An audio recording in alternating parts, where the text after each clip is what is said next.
Hi, I'm Rachel. And I'm Matt. And welcome to the Strange and Beautiful Book Club.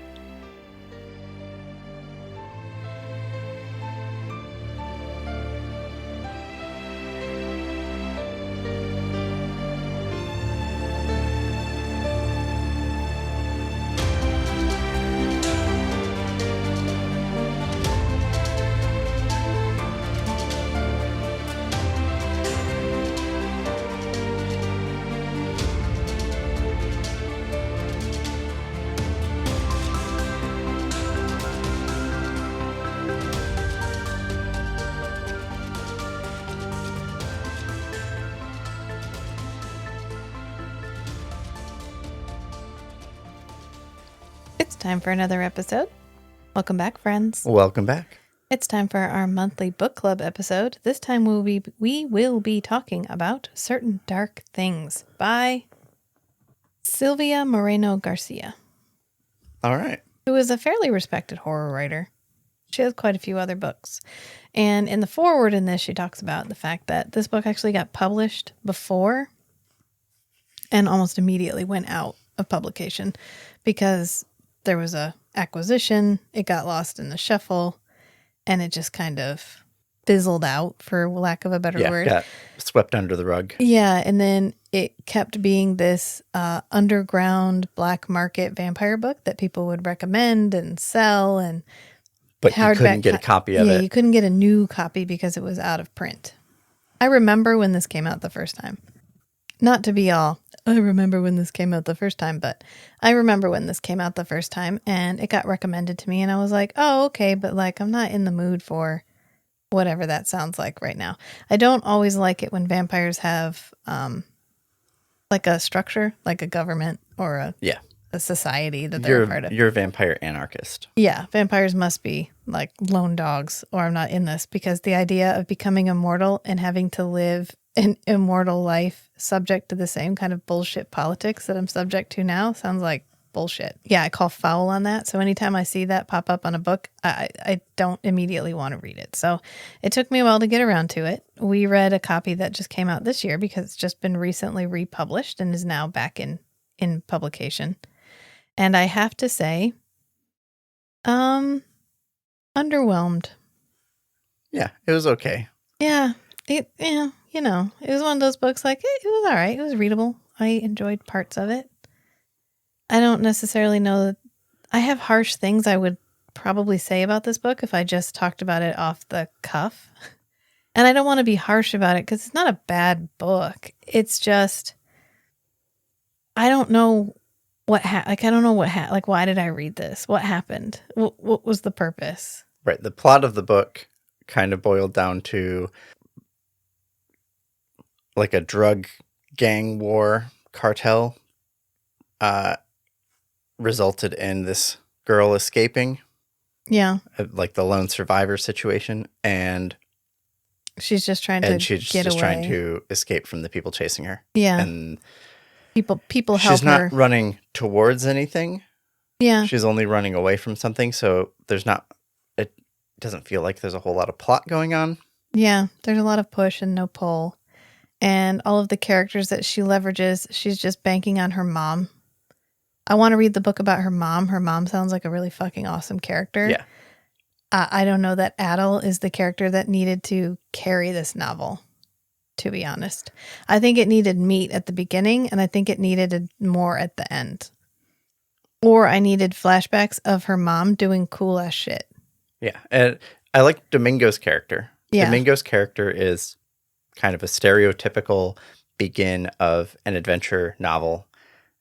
And he's just living on the streets, just making ends meet. Yeah. And surviving and doing a little bit of things that he enjoys. And he has his fandoms that he likes to read. And then he, meets up with Adel, and that's kind of the start of his story. And then he ends up getting a payout at the end. Yeah. And left behind. I mean, I guess I would say it was a spoiler, but by that point in the book, you're like, oh, okay, well, that's probably for the best. I don't know. I don't know. And there's not a lot of I mean, there's some vampire stuff, but there's not a lot of vampires doing cool shit. It's just vampires moaning about the state of the world and how hungry they are. Okay, so this book, Certain Dark Things, is the story about this vampire young woman Yeah. who's running away from some people who are chasing her. And it's set in Mexico City, which seems like an interesting setting. I haven't consumed a lot of media that takes place in Mexico. Correct. Yeah. So this was kind of an interesting view into what someone would write about in taking place in Mexico City. Yeah. So we're in like a future Mexico City alternate history. Alternate history. Yeah, where there's a bunch of different kinds of vampires. We really only talk about 3 of them. Yeah, there's 10 types. The Tlahuipoctli. Yes. The Tlahuipoctli, which is what bird vampires. Adel is. Yeah. And they're kind of hummingbird-like. Yeah. There's the Necros. Necros. I don't know. They're the I don't know what the traditional. emphasis would be. They're your Dracula vampires. And then there's one character who's a revenant, which is a like life energy vampire. Yeah. And they have like physical deformities, I guess, as a balancing. because otherwise they would be they're not mystical. So overly powerful. They're species. They're like Right. subspecies. They're not mystical. So they all have like genetic diseases that they're prone to. Probably because they're such a small kind of group like size, Labradors always so there's get like inbreeding hip and stuff. dysplasia. Yeah. Yeah, there's not enough genetic diversity in the Right. population, so they develop these genetic defects. But yeah, I think that's what we're going with because they can't be made. Nobody can become a vampire. You have to be born a vampire. And none of them are immortal. They can just be very, very long-lived. Right. Yeah. And so in 1967, Yep. the world governments Figured it out. kind of revealed to the world that vampires exist. And then there was a whole bunch of just international movements and lots of different countries setting different rules for vampires, deporting vampires, allowing vampires to stay, but with paperwork and being tracked and all that stuff. Yeah. And so the vampires all went from kind of operating in the shadows, silent hands behind whatever, to now they kind of have to hide and people know they're there. Yeah. In certain places where vampires are prohibited, banned, they are hunted down and just killed. Mm-hmm. And so that's kind of the setting that we're in. Yeah, where we this end up novel takes in place. like Mexico, South America, because that ended up being the most lax area in terms of vampire legislation. So the vast number of them emigrated there. Yeah, except for Mexico City. Except Mexico City, which is an independent city-state. It is a walled city-state that does not allow vampires at all. And so a lot of people have moved there, and it can keep its own economy running.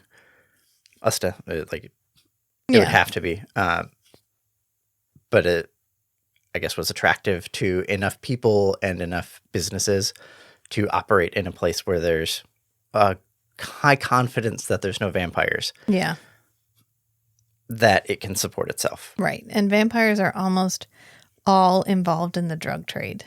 That became their main moneymaker because they can design these designer drugs and move them. And they have the manpower and the resources. And it's appealing to a group that operates outside the law traditionally anyway. Yeah. So Adel's family is like a huge drug family.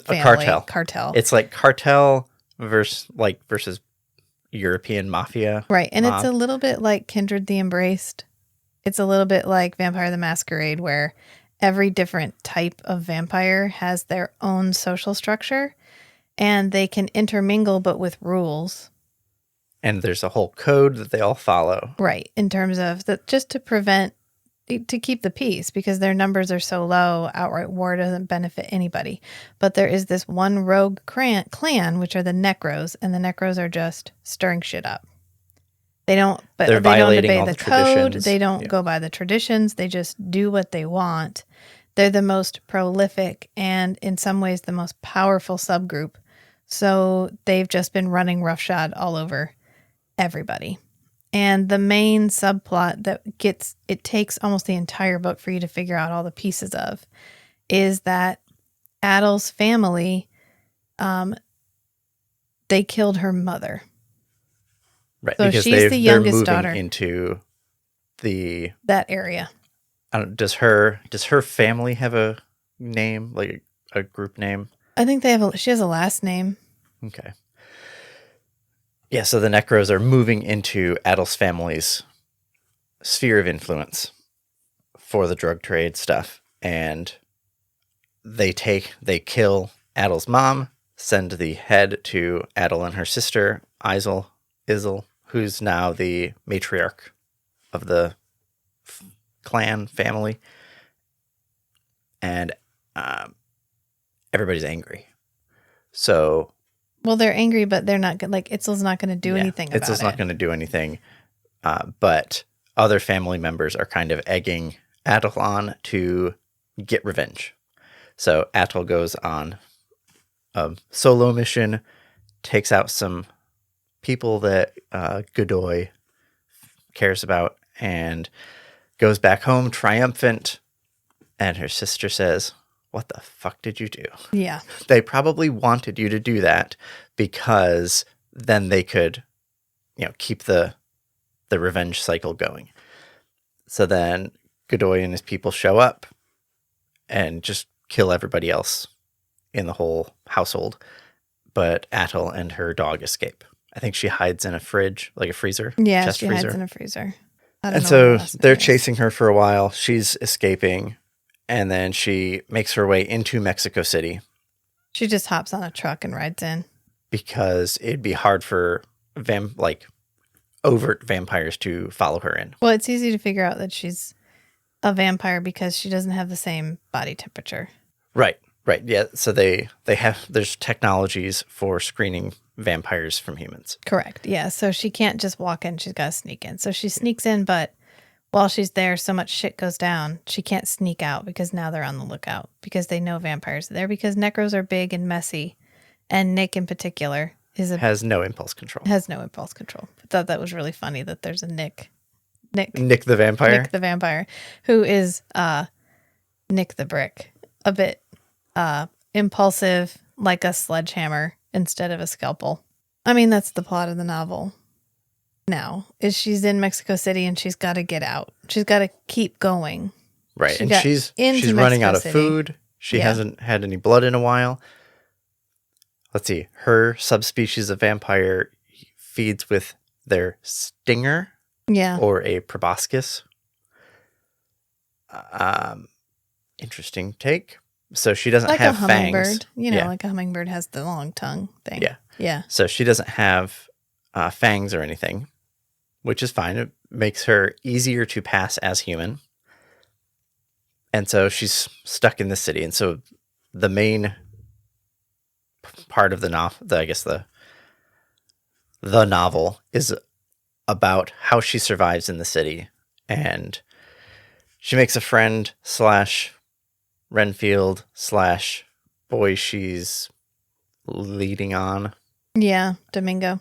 I think she's leading him on at first, and then I think he becomes a companion because she has no one, and she's used to living in a huge clan with a lot of other women because the women hold all the power in her clan, and the men are weaker and smaller, and they just tell the future. Yeah. And so they even live in their own... That was an interesting angle that we barely even touched on. Yeah. Did none of them see this coming? Right. I guess not. And she explained that her father was real good at that. Yeah, but he left. But he disappeared. Maybe he left because he saw it coming. We don't know. It'd be interesting if there was a sequel. Yeah. Or a director's cut. where we just got, I just want more. Like the world is cool, but I feel like I'm seeing a picture of the world and I want to see a movie of the world. I want to see more of the moving parts of the world.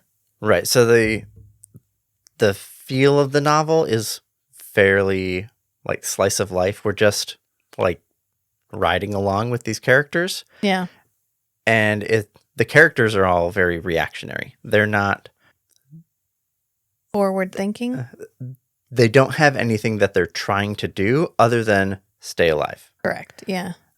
I guess get fake IDs so they can get out of the city. That's kind of that's the thing they're trying to do. Yeah. But once they kind of get around to talking to Eliza, or I think she's under a different name now, but they end up just calling her Eliza anyway, even though she's operating in she's changed her name. Changed her name under an assumed identity, all that stuff. And they don't play along with it, whatever. Once they finally talk to Eliza and they just have to survive for a few days while she does the paperwork, they're just kind of responding, reacting moment to moment, again, to stay out of the way of Nick and Rodrigo, the Necros Nick is the Necro. Rodrigo's a Renfield. Nick's dad's Renfield. Yeah, / Nick's babysitter. Right-hand man of the Godoy clan, whatever. And so they're in the city hunting for Atle, and they're Domingo and Atle are staying alive. Yeah, basically, yeah. I feel like this had the potential to be something, and I think it is something really good. I do not think this is a bad book. I don't think this is the book it could have been. I feel like we got a lot of Atle is cashing in her mother's chips the entire book. The person who makes them fake IDs is the woman who used to work for her mother. The Revenant guy, Bernardino, who ends up being the hero, him and Domingo end up saving Atle, because Atle is actually, even though she's a vampire, she's kind of a child. She's like a spoiled child. She's not actually capable of saving herself in the end. And so Bernardino is actually her mother's friend. And he says her mother met him during the revolution. She was riding down the street. And she saved him. She on saved a his horse life with a shotgun. And she pulled him up on the horse and rode off with him. And I'm like, that's the woman I want to read about. That sounds fucking amazing. Why was she on the horse? Why did she have the shotgun? Why was she there? How did she know he was a vampire? How come she was willing to risk saving the Revenant? Because as we find out, almost all vampires are terrified of Revenants because they can feed on anything, human or vampire. And we meet really Nick fast with just a touch. Yeah, and we meet Nick, and Nick feels, he's the, I don't know, he's just a spoiled, he's another spoiled. He was a good bad guy. Yeah, he was a good, just selfish, cruel. Right. He's not bad guy. He's not just pure evil. He's young and undisciplined. Yeah. And spoiled. Right, because he's used to being top dog. Right. And so he doesn't really understand. He adds some noise, some conflict to Rodrigo the professional. If he didn't have to take care of Nick, he would have been in and out and Atle would be dead. Right.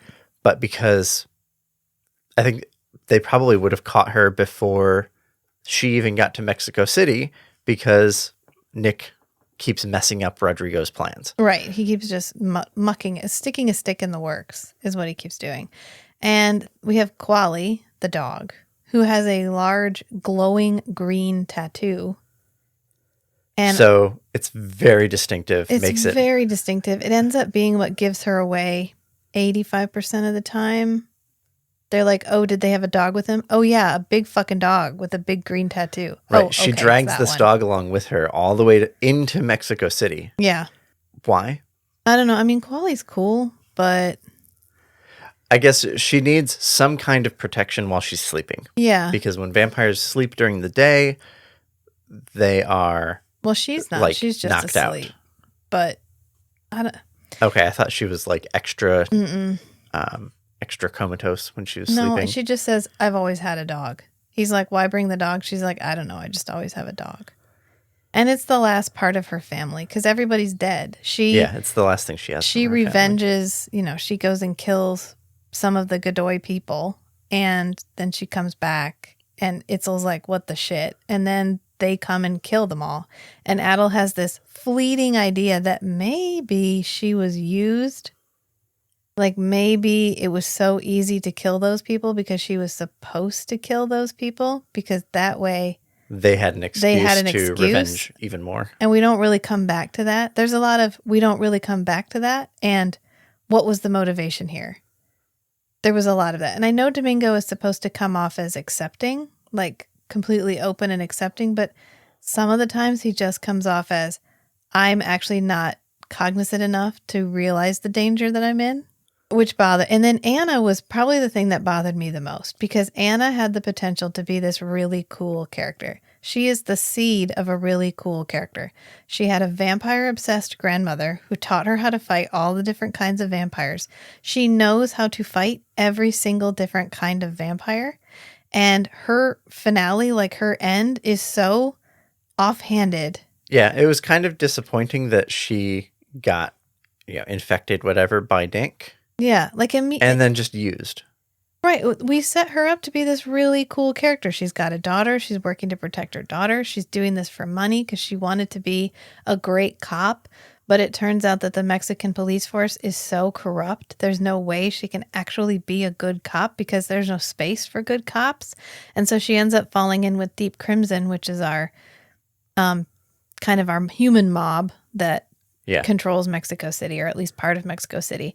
And she gets, recruited by them because they've never fought vampires. There are no vampires in Mexico City. And so she's teaching them how to fight vampires. And pretty much as soon as she's poised to become a really interesting, possibly useful character, Nick and Rodrigo find her and they just shove blood in her mouth. Now she's infected, which we found out earlier is actually fatal. So even if she had long-term fatal, she's going to die. Long-term, she's going to die now. Short-term, she's a meat puppet for Nick. And then she's a meat puppet for the rest of the book. When Nick showed up and shoved his blood in her mouth, I expected her to have prepared for that and been taking something just on the regs that would prevent her being controlled like that.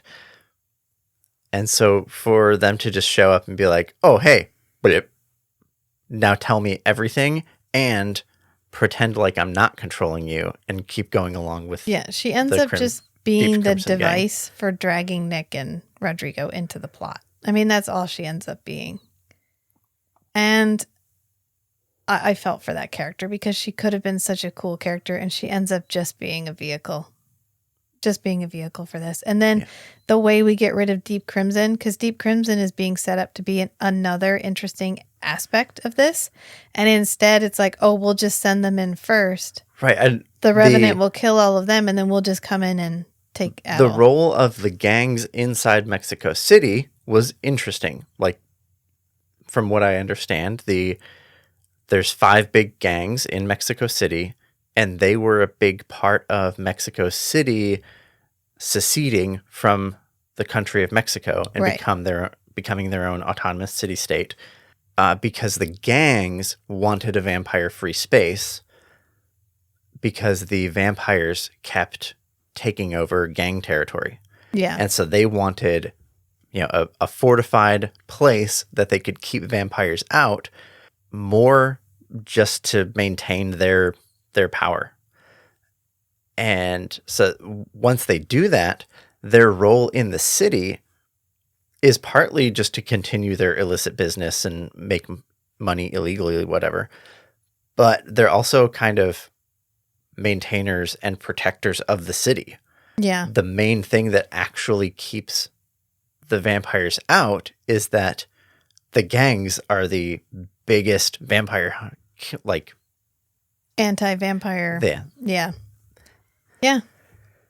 And so there's a lot of potential there for we could have had a big cool gang war. Yeah, they bring in Anna and they're like, look, we're a gang, we do drugs, whatever. But we're also here to protect the city. So we're bringing you in because you can help us protect the city. And we're not going to blackmail you about that, whatever. You're literally a consultant to help us. Yeah. So let's take care of this problem and keep this city safe so that you and your daughter can continue to live in a vampire-free city. And that's kind of what gets Anna in. Yeah. And fair. Yeah. Okay. So there's a lot of interactions and motivations that work really well, that feel very plausible, and the character interactions are kind of fun. But then outside of these little just like snapshots of character interactions, the larger plot connections feel pretty forced. Yeah. Yeah, like Domingo, again, I like all the parts of this novel. They just don't fit together like the puzzle you want them to fit together. They don't ever end up clicking in the way that really makes a novel feel whole and complete. And Domingo is one of those that, while he is a semi-interesting character, he ends up being extremely convenient because she's like, I want a gun. He's like, okay, I know where we can buy a gun. I want this. Okay, well, I know where we need to go to get that. And then he's the one who goes to Bernardino, and he ends up being just so bland that Bernardino doesn't feel like killing him because... So unafraid? Yeah. Conveniently unafraid? So conveniently unafraid. And then ultimately she gets attacked. Because Anna helps Deep Crimson enough that they're able to find Adel, because of course they see that somebody's seen the dog, and so they just go to find the dog. Right, and it's such a distinctive dog feature. And she gets shot by some silver nitrate darts. And Domingo knows somebody who can take out the darts, and Domingo knows somebody who can, and they end up getting... He knows an internet cafe that doesn't check IDs. Yeah, he just ends up being... And then ultimately at the end, when after she's gotten healthy, he's gotten her away from Jackal and from Nick, and they have a big showdown where Nick ends up eating like half a dozen people and creating a huge scene that is obviously vampiric. Now they can't leave the city because everything's on high alert. Well, hot damn, wouldn't you know it, Domingo knows a way to just walk out of the city because he knows the landfills, because that's what he does. He's a trash guy. And so they're like, okay, sure. And then they have a conversation in front of Anna about where they're going. They're like, oh yeah, let's go to that landfill. Do you think we can still make it tonight? Yeah, sure, let's go. Okay. I mean, I don't want to feel... I wanted to love this book. And I feel like there is a world where this book is lovable. I just feel like this book needed 200 more pages. It needed actual stakes. I mean, of course, Adel could die, but at that point, I don't know what Adel dying means. Like, if Nick kills her, what does that do? Her family is not like it doesn't have an inherently redemptive quality. They are also a drug cartel. It's two drug cartels. Right. warring. They're a drug cartel who kills lots of humans. Yeah. And her entire life, she's just been, narcissistically living her, rich life, feeding on human blood whenever she wanted it. Yeah. And she's driving fancy cars and wearing fancy clothes. She's no less of a narcissist at the end. I don't believe she's redemptive in any way, shape, or form because she's killed her way through this plot. And now she's just going to leave. She doesn't even stick around for the dog. The dog that we stuck around for this, and the dog that she kept with her this entire time. Is it Bernardino or Domingo? One of them tells her, oh yeah, the dog got shot. Anna, or that lady shot the dog. It's probably dead. And she doesn't even go say goodbye to her, like, this companion that she's had for years that has been loyal and defended her and saved her life a bunch of times. Yeah. She doesn't even go say goodbye. Well, I ain't got time for that shit. So Yeah, I either need to just inherently care about the character and that be the stakes, or her death needs to be the trigger for something really big. Like, I need to know that she needs to survive. I don't believe at any point in this novel that she needs to survive. Even when she and Domingo ultimately get together, it still feels narcissistic. It still feels convenient in the moment. Like, well, he's here. He's not horrible looking. And I gave him my blood earlier, so he's seen memories of me and he's not running away. So I guess this is cool. Like, let's just do this while we're here. And then ultimately she leaves him. She's like, yeah, thanks for all your help. Thanks for risking your life. Thanks for torpedoing everything at, because the jackal is dead. Quinto is dead. Most of your friends are dead. Thanks for that. Here's some money. Have a great day. And so I guess he gets the dog. Like in the His divorce? ex-girlfriend is not dead. Oh, okay. Just mostly drained of blood. Well, he gets the dog in the divorce, I guess, because he goes back and Quali's like, hey, everything cool? And he's like, oh, hey, Quali. And he just like puts him in a shopping cart and wheels him off. And the last scene is him sleeping with the dog. Yeah. Yeah. And that's kind of, Bernardino doesn't die. You kind of think he might for like a second. And then he doesn't die.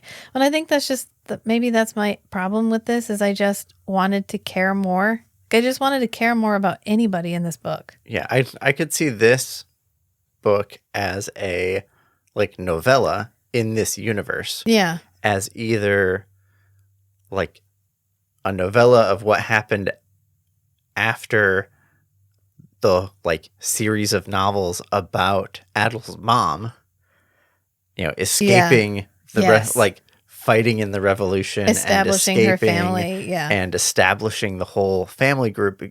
And she explained that until it was revealed that vampires exist, her family was much more integrated in the society and like sold some weed.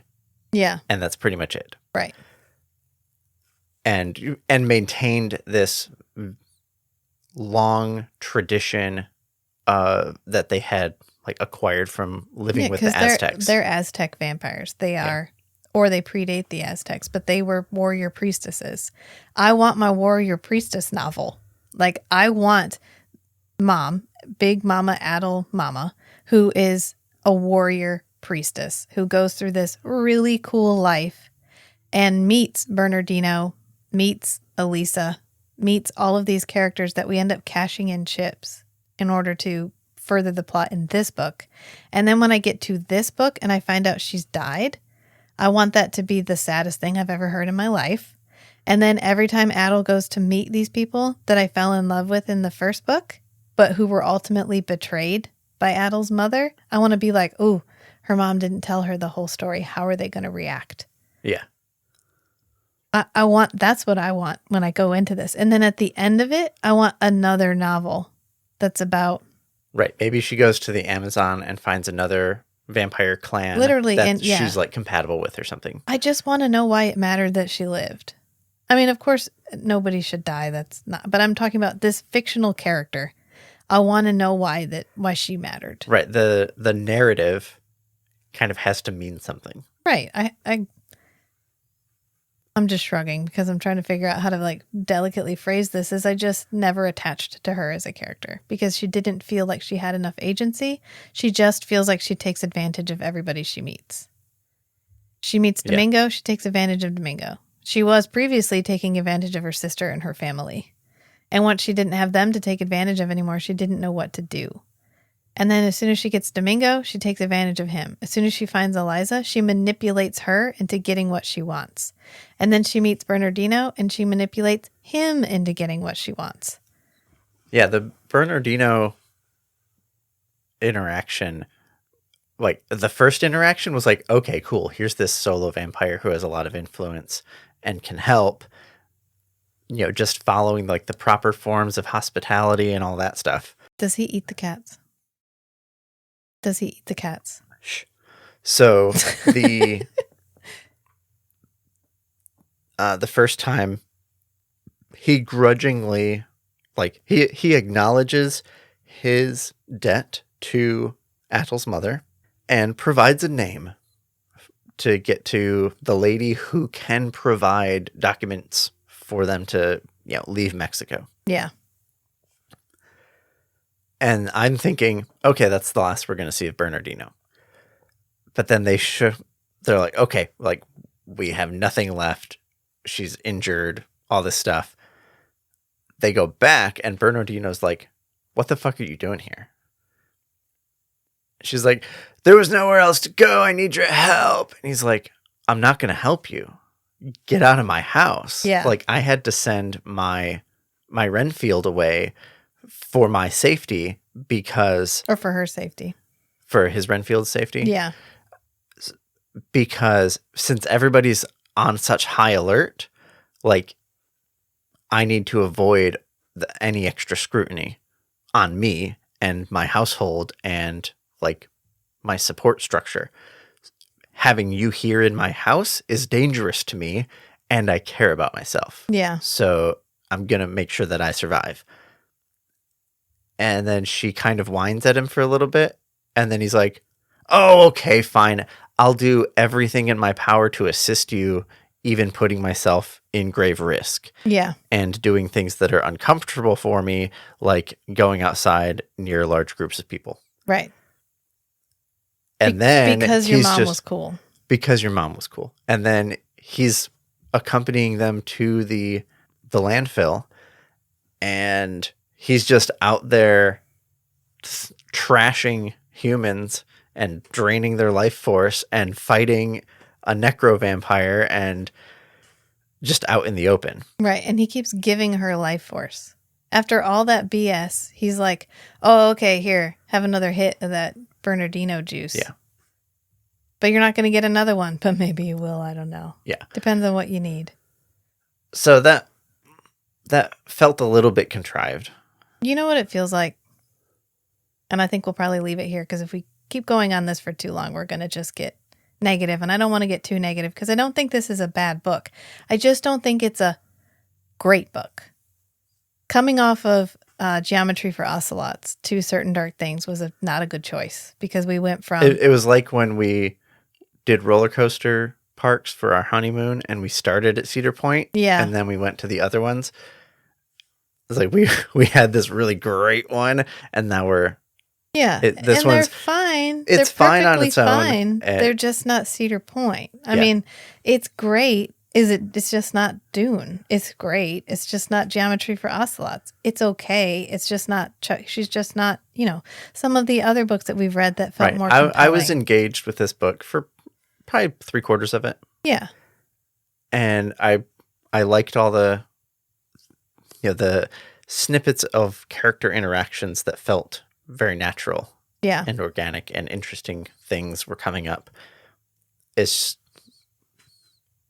It just didn't all fit together in the end. It felt like a Vampire the Masquerade campaign where the game master didn't do a very good job of explaining the stakes of survival. So the only reason you're staying alive is because it's your character and you don't want to roll another sheet.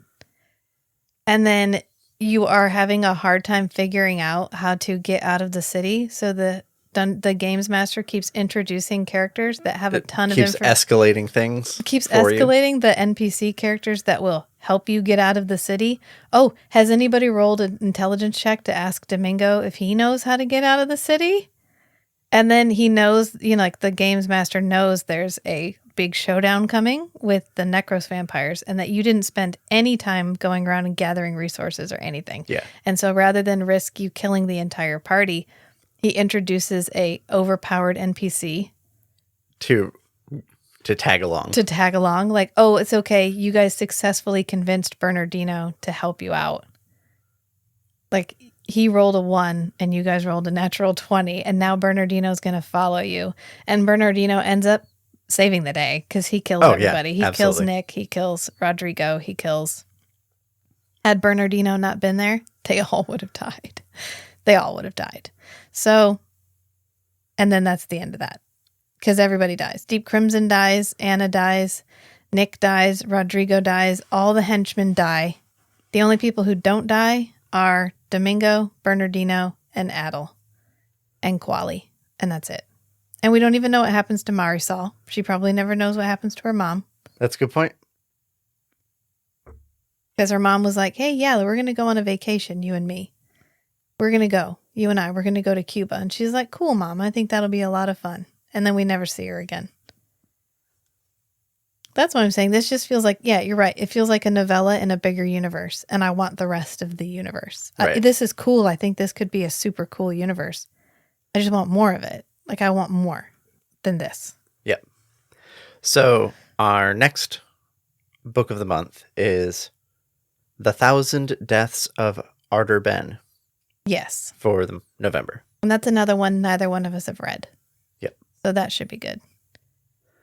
I put that on there because I wanted you to have one of your favorite types of books. The smart male character, the smart outcast male character who ends up saving the world just by being like honest and smart and cool. Okay. Cool. So hopefully that one feels that's a good chaser to certain dark things. I'm looking forward to it. Yeah. I've seen it recommended quite a few places, so we will read that, and that of course will air the last Tuesday of November. So remember, sometimes the strangest things are the most beautiful too. So be who you are and love what you love. Until next time, friends. Bye. Bye.